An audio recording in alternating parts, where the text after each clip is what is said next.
அதிமுகவோட ஆட்சியில தமிழகம் தலைகுனிந்து நிற்பதாக அதிமுக பொதுச் செயலாளர் எடப்பாடி பழனிசாமி வேதனை தெரிவிச்சிருக்காரு.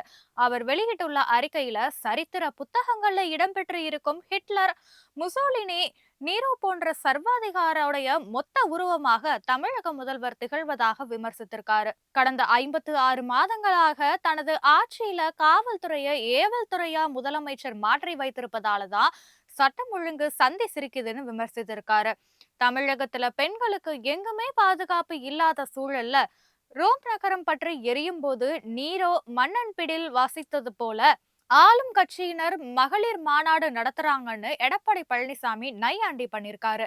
தரமணி பகுதியில வெளிமாநில இளம்பெண், அவரது கணவர் மற்றும் குழந்தை அடித்து கொல்லப்பட்ட சம்பவம், நந்தனம் அரசு கலைக்கல்லூரி கேண்டீன்ல மற்றொரு பாலியல் சம்பவம் அரங்கேறி இருக்கிறது என குறிப்பிட்டுள்ள எடப்பாடி பழனிசாமி, போலீசாரை பார்த்து பயம் ஏற்படாத நிலைக்கு ஆட்சியாளர்களுடைய செயல்பாடுகள் காரணமா இருக்குன்னு குற்றம் சாட்டியிருக்காரு.